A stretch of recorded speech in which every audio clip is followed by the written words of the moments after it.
Hey guys, E10 here from Sunbros, and today I'm really excited to be bringing you guys another hero quick look video. We're going to be covering Preyta. Preyta is a class mage role harass. As you guys can see in the bottom left, Preyta has very low constitution, kind of middle of the road attack damage and difficulty, while having completely maxed out ability damage. Preyta's passive is Flying Dragon. The Plague Wyvern that Preyta rides on naturally gives Preyta movement speed boost. Preyta's first ability, Plague Scepter, Preyta charges his Plague Scepter for up to 2 seconds and then unleashes it, dealing a bunch of damage for each second spent channeling. Any movement or casting of any other ability will stop the channeling and cast it immediately. Going into his ultimate causes Preyta to gain additional effects for his first and second ability. For the first ability, Plague Scepter, Preyta is able to move and do other things while his first ability, Plague Scepter, is charging up. Preyta's second ability is Poison Gas Bomb.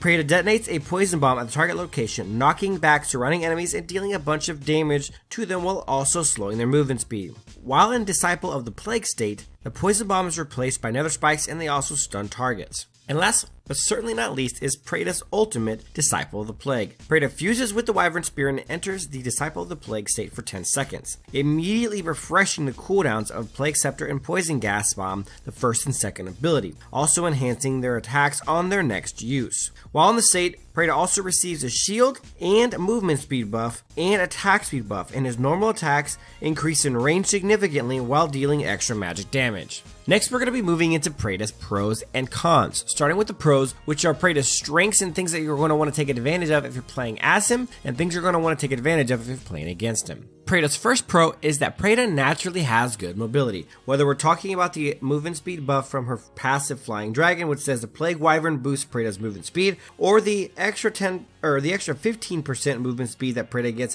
while in the Disciple of the Plague state. Preyta's movement speed is much higher and much more advantageous than your average mage, giving Preyta the ability to not only maneuver in lane and team fights better, but also be able to roam to bot and top lane for more timely ganks.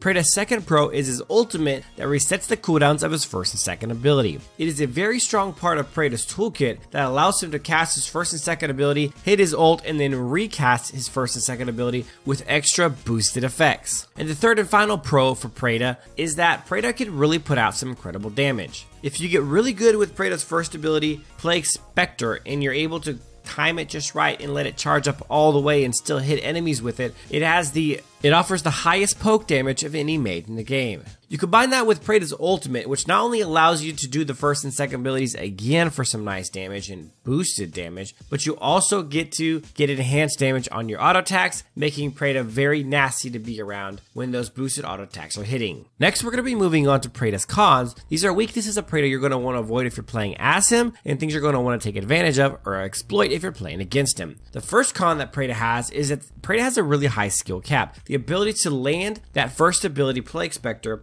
because it does channel, is very difficult. Learning when and how to do it successfully to be able to catch your enemy heroes or unprepared to dodge it is a really big deal and takes time. Additionally, Preyta's ultimate, Disciple of the Plague state, takes some getting used to as you get increased movement speed, attack speed, and of course that extra damage on auto attacks, kind of going against a mage norm by increasing the damage of those auto attacks. And it does indeed take time to get used to that. Preyta's second con is that, as all mages are, Preyta is very squishy. Even though Preyta gets a shield from her ultimate as well as increased movement speed, Preyta is still a mage at the end of the day and can still be caught out and killed. And Preyta's last con is that his first ability and his poke, Plague Scepter, while being channeled and shot out, can be easily avoided, which is why I said it takes a long time to learn how to do it while catching the enemy off guard. That's it for this one, guys. I hope you guys enjoyed the content. If you did, please give it a thumbs up, subscribe to the channel, and of course, check out our other content like our How to Play series, our Top 5 series, and our Tuesday, Thursday, and Saturday night live streams. Thanks for watching, guys, and as always, till next time.